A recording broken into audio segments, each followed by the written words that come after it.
Humanists Take on the World, Episode 9, White Saturation.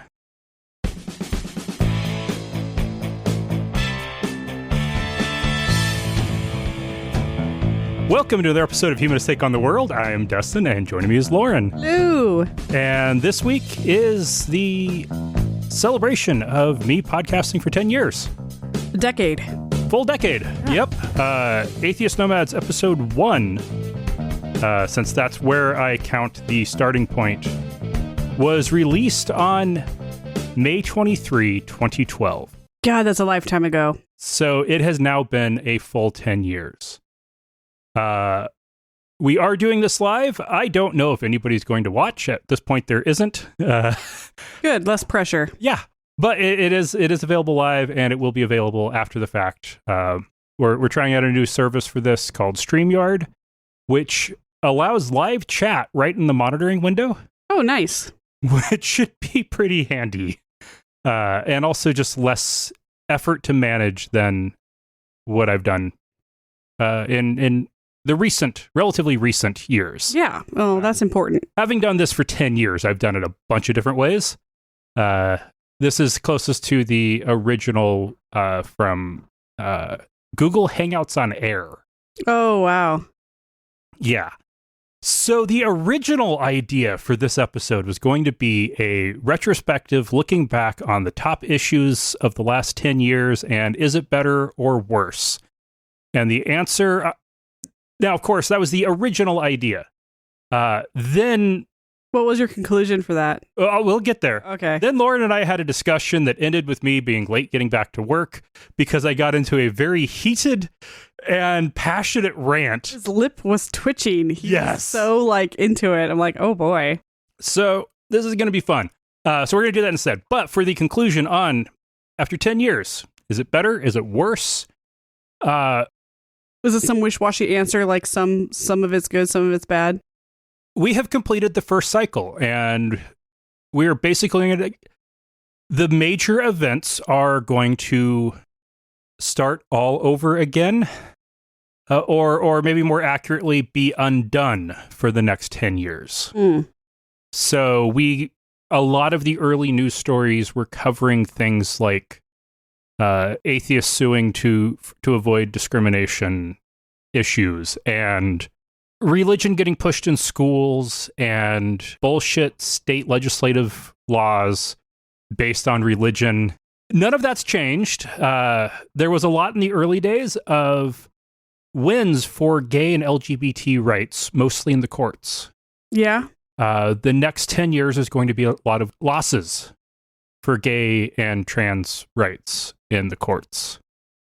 So... That's what it looks like. Yeah.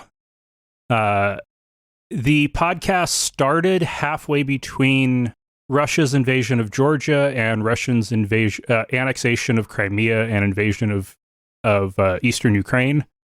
We again have Russia doing a full-scale war in Ukraine. So if you just hang in there for 10 years, you'll get relevant again. Yeah. Hooray for consistency. Oh, and we have one viewer. Oh, yay. All right, so now for the rant, excuse me, the main topic. There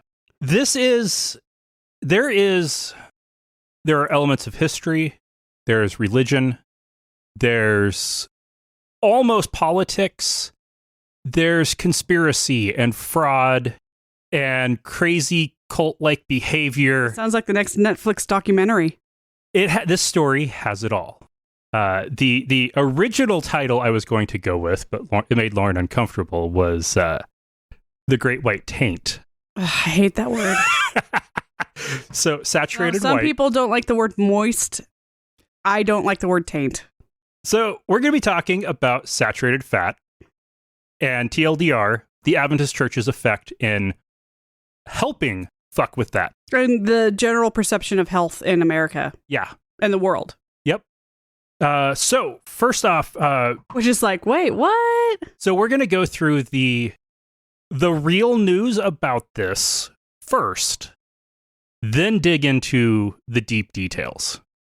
So for the basic timeline, in the 1950s, the American Heart Association concluded that saturated fat increased LDL cholesterol, which resulted in hardening of arteries, which caused heart attacks and coronary diseases, cardiac diseases. And the basis for that conclusion was early era studies that were looking at like survey data on how do people eat, and then doing really early lipid profiles to measure their cholesterol levels. And they found that the people who said they ate meat, particularly red meat, had higher LDL cholesterol levels. And there was some correlation that was found between LDL cholesterol and heart attacks. Okay. Not solidly proven at that point. Ended up being the assumption that was run with. It was the 50s. Right. It's amazing how much of our healthcare is basically somebody made an assumption in the 50s and they just ran with it. Well, and there was a major health crisis with people were living longer, but also having heart attacks and getting diabetes and having a lot of really bad health problems. Like once they took care of pneumonia, there ended up being all of these health problems that came up. And so they had to try to figure out, how do we fix it? Yeah, they've obviously done a great job with that. And of course, since then, yeah, it's gotten worse. We've reached the point where now a majority of adult males and a full 50% of all U.S. adults either have been diagnosed with, or if they went to the doctor, would be diagnosed with hypertension. Yeah. We've reached the point where I believe it's 40% of American adults have diabetes. Around 40% have high cholesterol. Like it's insane. So are the measurements skewed, or are American diets just that bad? American diets are that bad. If you look at every single one of those measures and you compare it to any other country in the world, with a couple of exceptions, they have less diabetes, less heart disease, less heart attacks, and often longer life. For example, people in Germany and Northern Europe consume, on average, more saturated fat than Americans and live longer and have fewer heart problems. If you look at Italy and France, people consume far more carbohydrates than the average American and do fine. Lots of bread and pasta. There's a lot of variation, and the Americans just do worse across the board. Well, the 1960s, the American Heart Association came to the rightful confusion that telling people that saturated fat is bad is confusing, and the average American can't make sense of that. Right. Most people don't even understand what fat really is. So they simplified it to all fat is bad. Fat bad. It's like, okay, you can get that. They're also at that time, and I'm pretty sure we covered it a few years ago. It was reported in the New England Journal of Medicine, I think in 2015. The NPR article I have for it's from 2016. They discovered that the sugar industry had funded the landmark diet study that concluded that fat is bad and sugar is fine. By funded, the more they bought it. Accurate term was they bribed the researchers to skew the result. Yep. So all of American produce started to include tons of sugar. I mean, heck, Subway sandwiches, the bread is not considered bread in other parts of the world because it has so much sugar in it. In Europe, yeah. If you look at U.S. history, there's the amount of power that sugar has had. Like, Prohibition largely happened because of... Oh, no, sorry, that one was salt. Morton Salt Company. Morton Salt Company was behind both the creation of Prohibition and the ending of Prohibition of alcohol. But if you look at sugar, the American oral tobacco has traditionally been loaded up with molasses and allowed to ferment, while European oral tobaccos don't ever touch sugar. The U.S. does. Of course, you put sugar in everything. The trade triangle from the colonial era was slaves from Africa to the Caribbean to make sugar, then ship the sugar to the U.S., where it could be turned into molasses or alcohol, and then shipped back over to Europe. That was a huge amount of how that trade triangle worked. And then manufactured... Idaho's top products is sugar beets. Yep. Just sugar. Part of why the embargo against Cuba is still around is because of Idaho sugar beets. Yep. Idaho's representatives and senators do not want Idaho sugar beet market share to be threatened by Cuban sugar, especially since people have an assumption that cane sugar is better than beet sugar, even though sucrose is sucrose. It doesn't matter. Chemically, it's identical. If you want it brown, you can get it from sugar canes. If you're getting white sugar cane sugar, it's been bleached. Right. Sugar beet sugar doesn't require bleaching. So anyway, the sugar industry paid for that. By the time we get to the 90s, there started to be some studies with some weird debate on like margarine's unsaturated fat. Well, they were starting to move back to saturated fat is bad, and there are some good fats.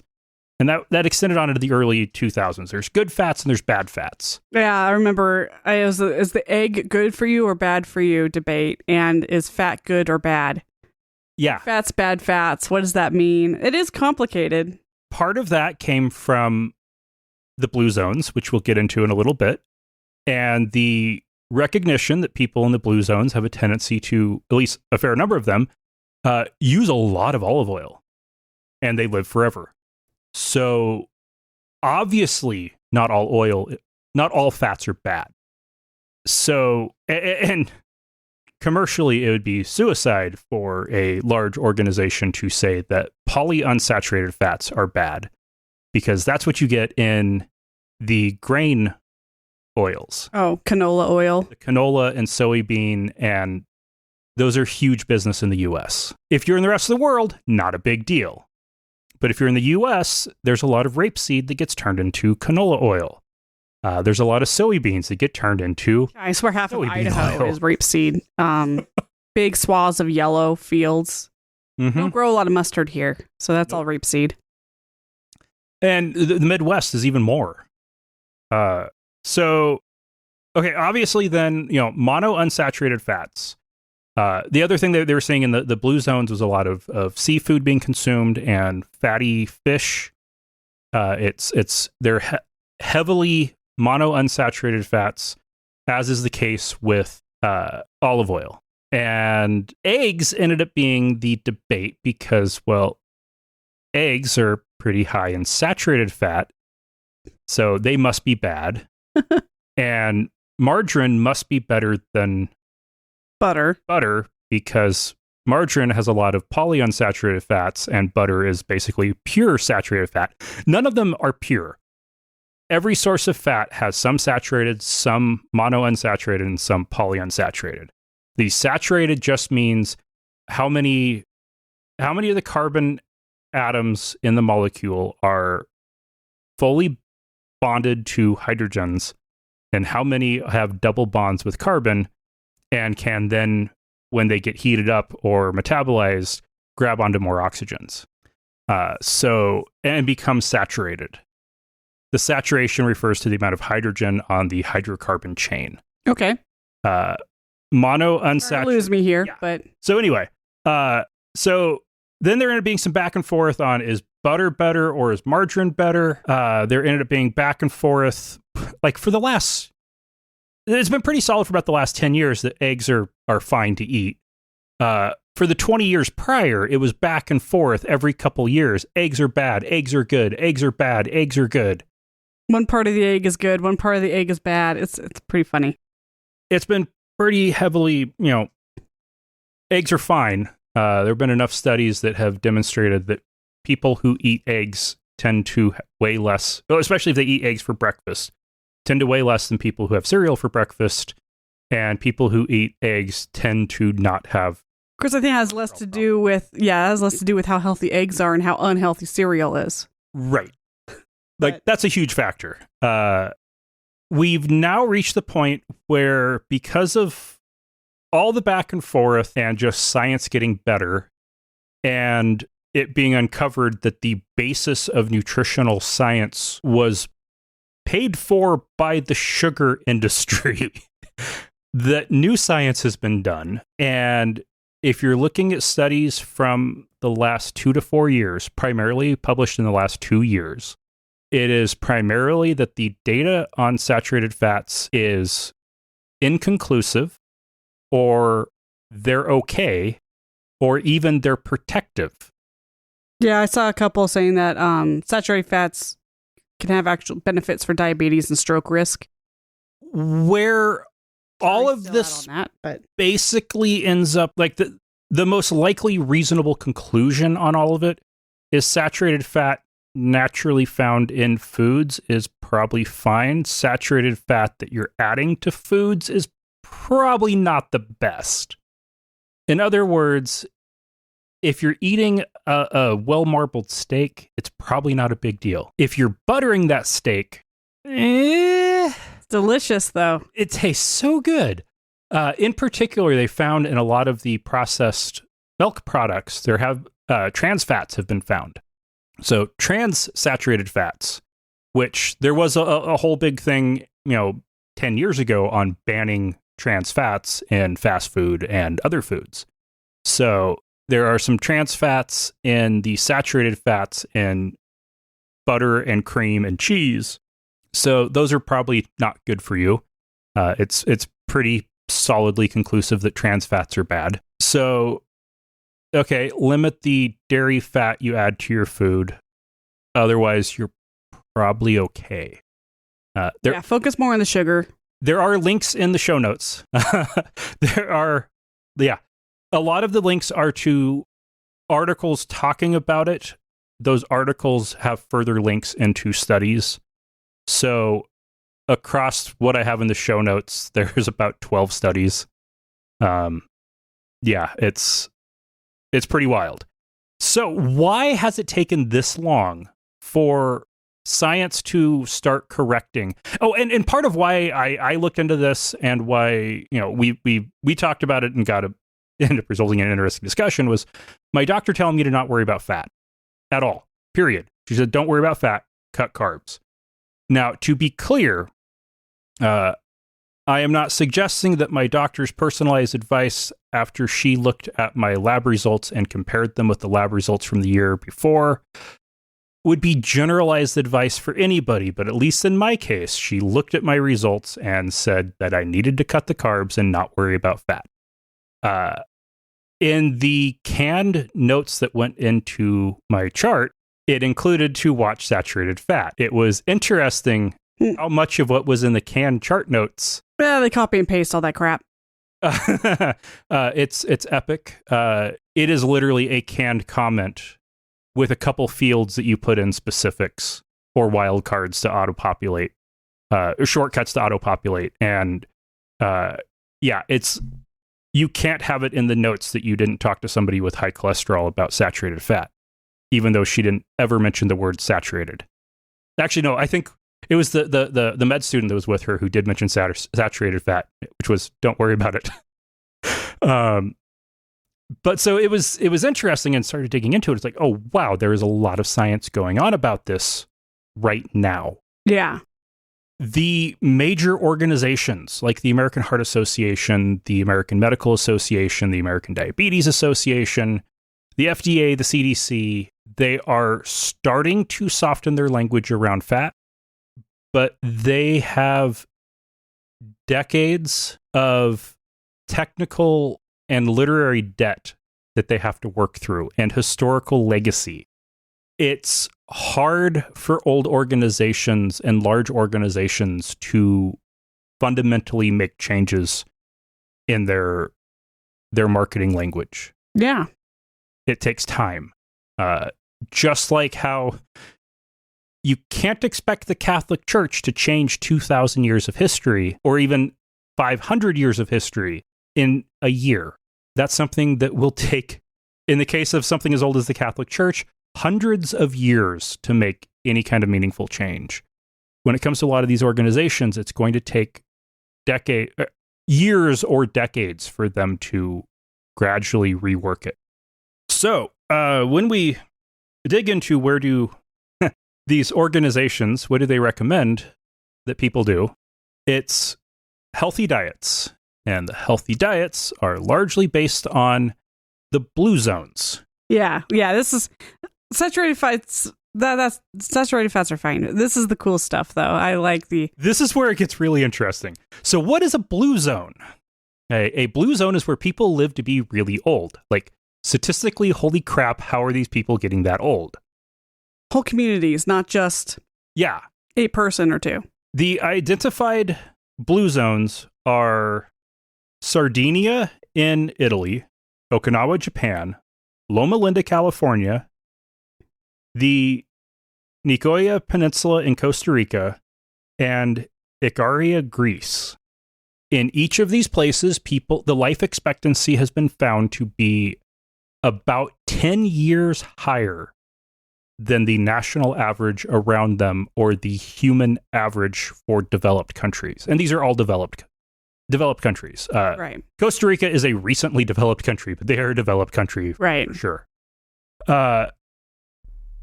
What they have found with the blue zones is there is some major overlap between all of them, and then there is some overlap between all of them, and then there are some oddities among some of them.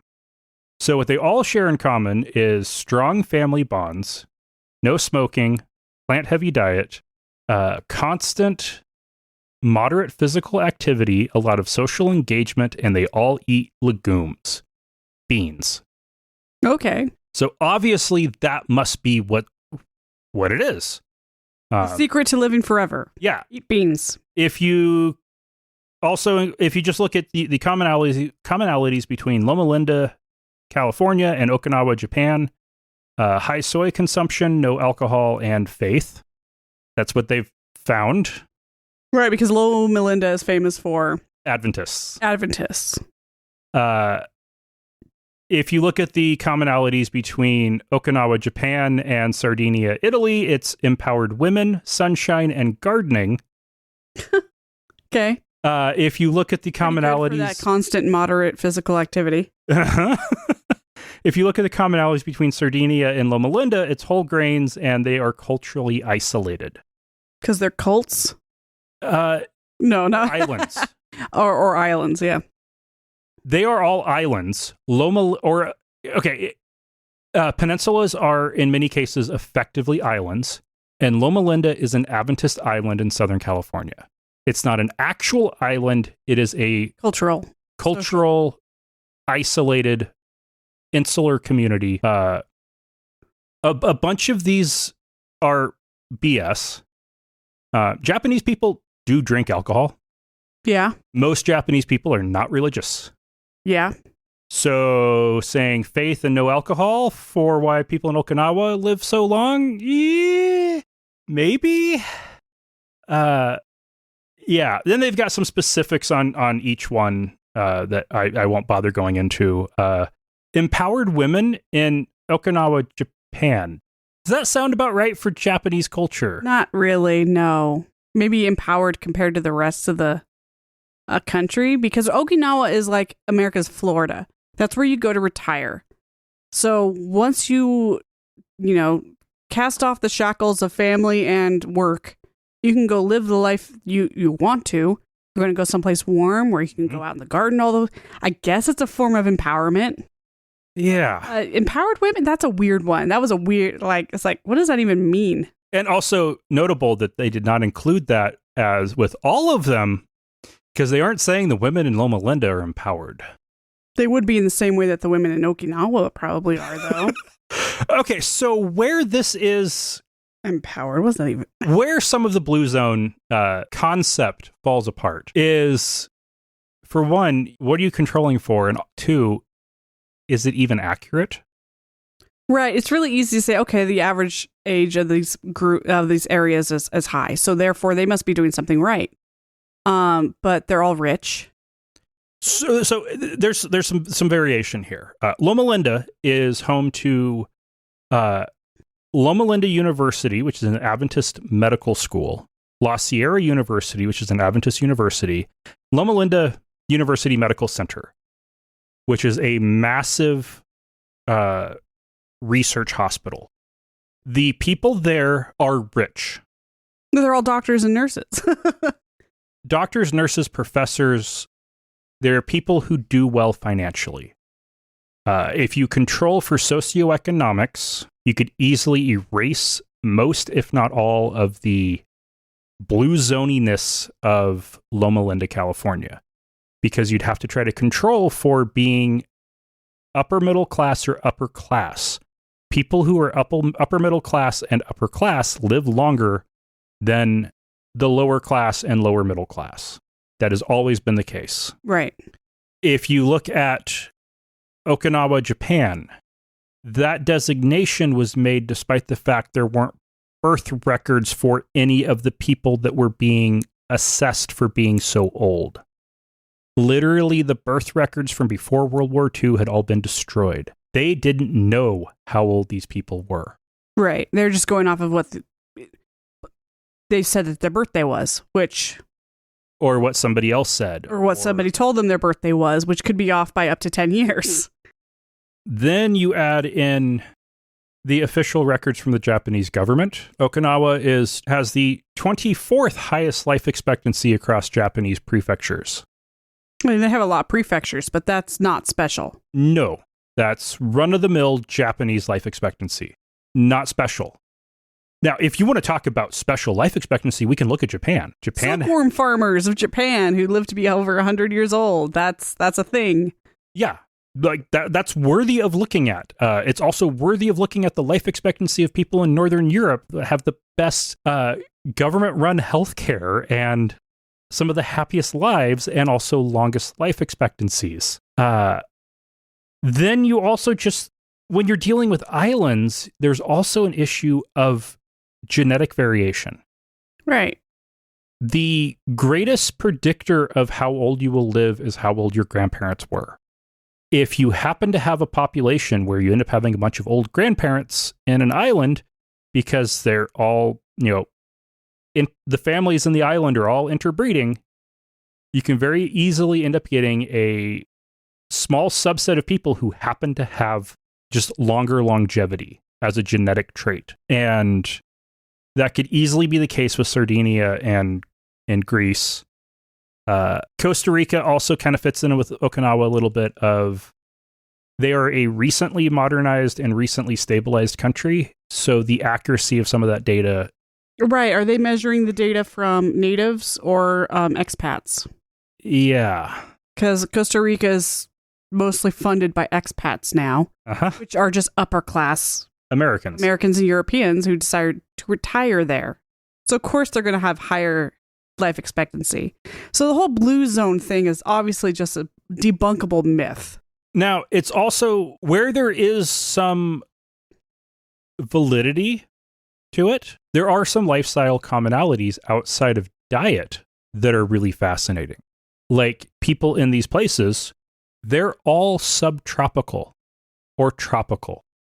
Every single one. Okay. Yeah, it's sunny, it's warm. It's sunny, it's warm. You can do gardening most of the year, if not all the year.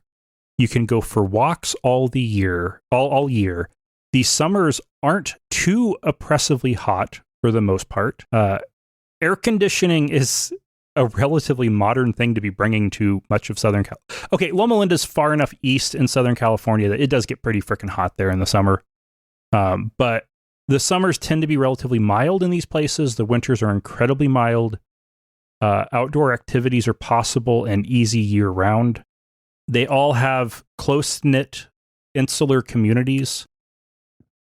Loneliness is very unlikely. And if you have a active, thriving community, the chances of getting more people doing things. Right. Which is kind of a foreign concept right now because everybody's been, hermits for the past couple of years. The idea of going out and being socially engaged is like, that was the before times. people going for hikes with friends to encourage healthy activity, or just going for walks together. Like, all of these things are things that happen in these places. They also all have readily available fresh produce year round. Yeah, but their farmer markets are great.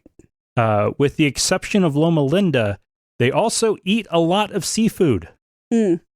These are pescatarian diets, with the exception of Loma Linda, which is primarily vegetarian, with some pescatarian and other meat-eating peoples mixed in. So largely plant-based, plus all the seafood you can afford or want to eat. Yeah. So it's Sounds wonderful. Yeah. It's kind of hard, but it's hard to control for what's going on with that. So then there's the Blue Zone diets, and there's an attempt currently to create the Blue Zone diet, where you look at all the dietary things that people in the Blue Zones do, mostly plant-based, lots of fresh produce, lots of beans, maybe some fish. It's really the Mediterranean diet. Right, we already have a name for that. It's the Mediterranean diet. It's fresh produce and beans and fish. Very little chicken. You use olive oil if you're going to use oil. That's the Mediterranean diet. There's also the DASH diet and Heart Healthy diet, which interestingly both have their origin in vegetarians have lower blood pressure on average than everybody else, and vegetarians have fewer heart attacks than everybody else. When somebody's talking about vegetarians, they're talking about Adventists. You're talking about Loma Linda. They're not talking about California Adventists and Loma Linda Adventists. Like, we've been mostly vegetarian for the past year, but as a result, we ended up getting a lot more carbs, and so there's certain health aspects suffered as a result. The people in Loma Linda don't do that as much. They're vegetarian, but it's a different kind of vegetarian than what I would consider to be the average American vegetarian.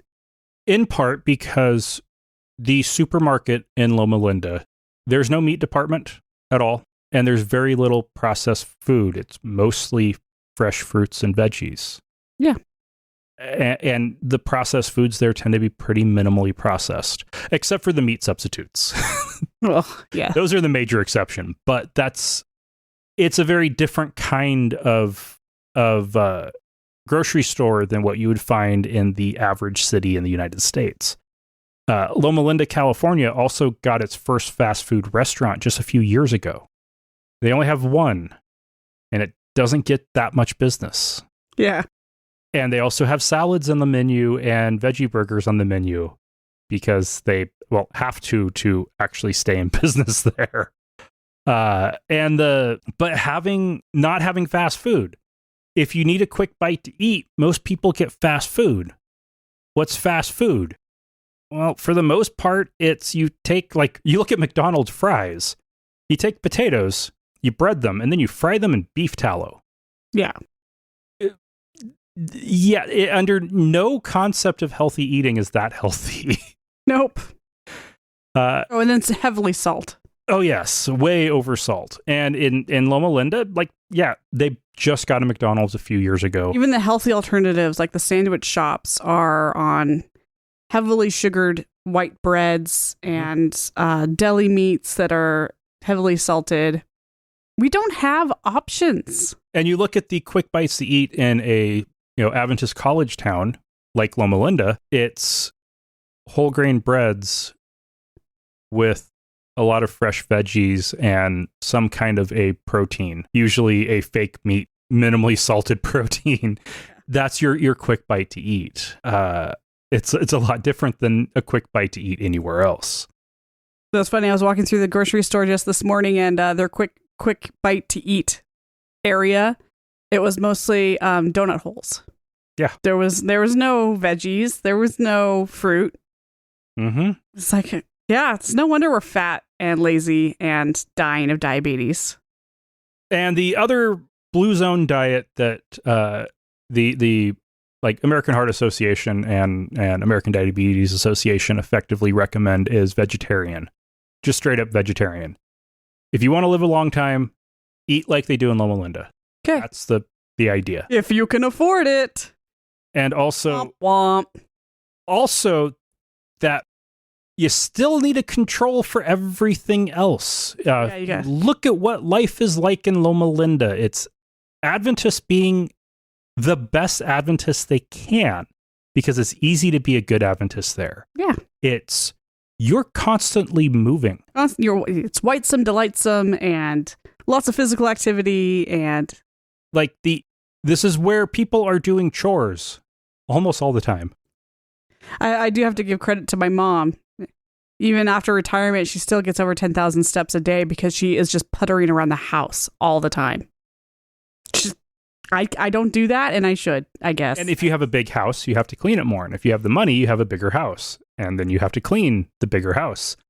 And if you're an Adventist, you absolutely have to have your house clean for Sabbath. So by the time the sun goes down on Friday, you have to have the house clean. And to get the house clean, then you have to keep it clean all the time. So you do a little bit of cleaning all the time, so it's not as hard to clean on Friday afternoon after you get home from work. Ugh, growing up for us, it was Saturday morning. It sucked. House top to bottom. So constant activity and then a hard reset day off every Saturday. Yeah, like seriously, you don't do it. You unplug, you just... You relax, you go to church, you relax, you do those fun outdoor activities with your friends and family. You go for a walk. It's amazing how much work the average person does on their day off. Yeah. Stressful work, not the fun going for a hike kind of work, but yeah, we don't give ourselves breaks. So let's look at the rest of this Adventist influence into what goes into the eat like they do in Loma Linda, because there's a lot more that goes into it. James White was obsessed with solitary vice. James White was really one of the main founders of the Adventist Church. Generally, the founders are considered to be James and Ellen White and Joseph Bates. James was effectively the founder. He was the head of the Review and Herald Publishing Association that was keeping the nascent Adventist movement alive until they finally decided to form an actual organization that could own property. And then after Joseph Bates was done playing puppet figure or figurehead president, James actually took over until he died. And like most dictators, he ruled until he died. And was very handy that by that time he'd married the prophet who could have visions to back up everything he said. One of his primary obsessions was solitary vice, just masturbation.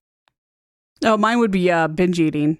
Everybody's got a solitary vice of their own. I was like, no, mine's definitely probably sugar related. His wife had a health message that, of course, she was severely brain damaged, traumatic brain injury, and having visions as a result. It's really quite tragic, but she was being taken advantage of by James and Bates and various other people around the church. And so the health message had an element of back to Eden, as in back to the Garden of Eden, and an element of what was going around in the health movements of the era. So no strong drink. That includes all alcohol, coffee, tea. Alcohol and caffeinated. Alcohol and coffee. Yeah. No tobacco, no other drugs, which at that time, everything was legal. Right. So no opium, no cocaine, or coca leaves. No seasoning or salt. Killing me here. Okay. And if you can, be vegetarian. If you are really sanctified, as in the Holy Spirit has really worked in you and made you perfect, you're vegan. And but if you're not that good, then you can. I like how they admit that being vegetarian is harder than giving up seasoning. Yeah. And if you can't go that far, though, then it's okay if you just eat the clean meats. So beef, turkey, chicken, fish that have scales and fins. Those were okay, but discouraged. Vegetarian was encouraged, and vegan was applauded. Then comes John Harvey Kellogg, who was a Adventist until they kicked him out for becoming a pantheist. And he ran the Battle Creek Sanitarium, which was a health spa center that the rich and famous of the U.S. went to. We're talking presidents, senators, Henry Ford, Thomas Edison. This is the cereal guy, right? The rich and famous. Yeah. No, this is the brother of the cereal guy. Cereal guy was the brother. John was the crazy health nut. All right. Who believed the core of all problems was sexual urges, and thus you must destroy all sexual urges. He claimed to have never had sex with his wife his entire life, and they adopted 11 children. Okay. Did not have any children of their own. They adopted 11. That automatically makes me assume that he was fiddling the kids. That's just not... if you're that repressed... Yeah. They served only bland vegetarian food. No seasoning, no salt. Just bland vegetarian food. The thing I hate about salads. So, and that was intentionally designed to suppress sex drives. He created convenience foods that were bland and would repress sex drives. His form of peanut butter. He was one of possibly three independent inventors of peanut butter. Not the one who invented the kind of peanut butter that people eat. Because it's disgusting if you literally just crush up peanuts. Yep. A bland source of protein. He had the idea of dystopian of creating. He invented granola. Not anything anybody would want to eat. No, not the good stuff that you can put on top of your yogurt. No, this was disgusting granola, and then ended up trying to create a dry shelf stable form using crushed up corn, what would become cornflakes. And his brother worked in the kitchen, while John was mostly focused with patrolling the hallways and seeing if any of the rich and famous people there were masturbating, and if they were, taking them to the back room and shocking their genitalia, circumcising them, removing parts of their genitalia, or pouring acid on their genitalia. People paid for this? Ugh. Rich people paid a lot of money to go there. Yeah. Anyway. Yeah. So his brother, on the other hand, wanted to make cornflakes into something that you could actually eat, would want to eat. And John would have nothing to do with it. So his brother left and started the Kellogg Cereal Company, that is now the massive food conglomerate that we all know and love or hate now. Yeah. The Kellogg Cereal Company then went on to invent breakfast. Breakfast prior to that wasn't really a thing in the US. If you were hungry, and okay, factory work had started to make breakfast a little more of a thing. So if you woke up and you were hungry before you went to the factory, you'd have some of the leftovers laying on the counter.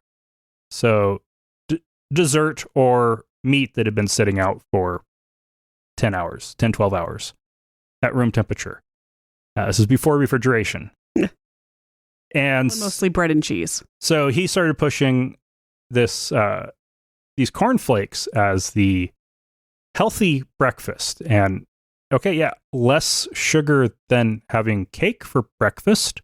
Probably healthier than having meat that's been sitting out all night for breakfast. And thus created that. The Battle Creek Sanitarium was just one of the many Adventist sanitariums around the U.S. It was the most famous. It also ended up being owned by John Harvey Kellogg, not by the Adventist Church. They were very careful to make sure all the others were owned by the Adventist Church. Yeah. Because when they kicked him out, he kept the sanitarium. Oh, okay. Loma Linda University... Well, so basically every Adventist college that was created was paired with a sanitarium. So Walla Walla College in southeastern Washington, where I went to school. It's now Walla Walla University. They changed the name like the year after I graduated. And when they started out, it was 3 wings. One side was two wings and then the center section.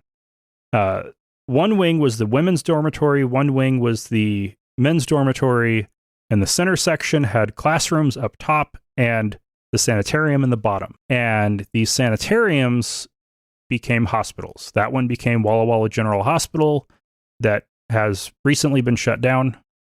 The one in Southern California became Loma Linda University Medical Center and has a medical school with it. Basically, every Adventist college started out with a nursing program, and they pretty much all still have them to staff these hospitals, and they all still have nursing programs to staff these hospitals.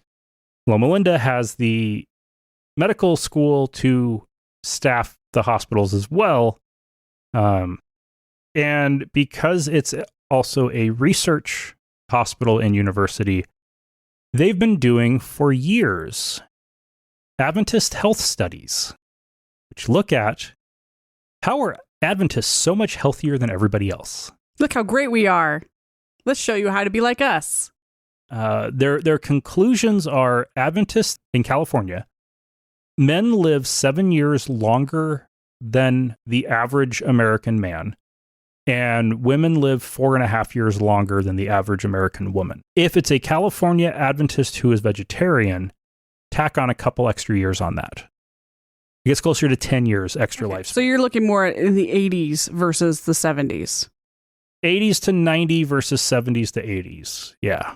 And what nobody accounts for in this, like realistically, the heart healthy diet, the DASH diet, all of the diets that are being recommended by the top bodies in the country are all based on the Loma Linda diet. And it's just as bad as the sugar industry paying off studies. And it doesn't control for any of the other factors like the community. Maybe it's the religion. The derp. The community, the climate, the socioeconomic status, the education level, the abstention from alcohol, tobacco, and even coffee, and all drugs. Like, those are all factors. The access to some of the best supermarkets in the world for access to better foods, not necessarily easier foods. The lack of access to the unhealthy stuff, those all make a difference. Yeah. And none of those studies... If anybody should be taking lessons out of Loma Linda, it's the grocery stores. Yeah. Maybe not take out the meat department, but... No, but focus less on fast and easy and more on beneficial. Agreed. Absolutely. So that is... No lip twitching this time, but... No. It is... Yeah, those diets, they're all based on Loma Linda. The Loma Linda studies have helped make these organizations more resistant to any changes. So it starts with fraud, and then you have these Loma Linda studies saying, yeah, but if you want the best lifespan, look at these people. Who are the Americans that live the longest? It's these people, and it's an identifiable group. And if you just try to distill one part of the culture, you don't have it. No. Too many variables. There is so much at play. And when you also take into account how many doctors that Loma Linda puts out, how many of the people working on these diet plans are Adventist? Yeah. I don't know the answer to that. Hey, how many of you see somebody who was turned out of one of these medical universities? Not to say that they're illegitimate doctors, but you got to be aware of the bias. Yeah. And especially with some of the recent research coming out on saturated fats, if your doctor starts giving you the same old spiel, you got to be willing to maybe speak up about it if it makes you uncomfortable. Yep. If you're okay going vegetarian, go vegetarian. Sure, it's not going to hurt you at all. Unless it does. Pay attention to your blood work, and if it doesn't work for you, then it doesn't work for you. But yeah, it's crazy how the writings of somebody with a traumatic brain injury getting taken advantage of by terrible people are continuing to shape the guidance of the major medical associations. And there is a part of me is like, well, it can't be any worse than what we've got, than what we have had for the past 6 years, because we're screwed. We got a whole lot of overweight, diabetic, pre-diabetic, heart attack risk. Something's got to change. Yeah. All of us have that anxiety of our impending mortality nestled in the back of our heads as we age. So, but yeah, fun. Yep. You can always find religion in any topic. Oh, yeah. All right, so we got some well wishes from Aaron from Interesting If True, from Joel from the Florida News Podcast. Woohoo! That is the Old Floridaman Podcast. Well, Joel from the Old Floridaman Podcast back doing a Florida Man News. It is awesome. Go check it out. Just started up again. I highly recommend it. Check out, Florida Man News Podcast. And also from DudeManDeuce on Discord. So thank you all. 10 years. It's crazy. I did not expect when I started podcasting that I would still be podcasting 10 years later. No, especially once you got married and had a kid. Yeah. That was supposed to be the death knell. Nope, you've kept it up. And to be completely honest, that's because of our patrons. Yeah. Yeah. When we had a kid, I couldn't quit podcasting because we needed the Patreon money to pay the bills. And we're doing a little bit better now. We're a little more comfortable, but that money is still really nice. Well, yeah, it pays for the podcast. So it pays for the podcast, and it pays for it. We have a fair bit left over afterwards, and it's awesome. And it literally has kept this show going. Been rebranded. It's gone through changes of co-hosts. It's gone through changes of format, but 10 years. Congratulations. And remember, not all those who wander are lost.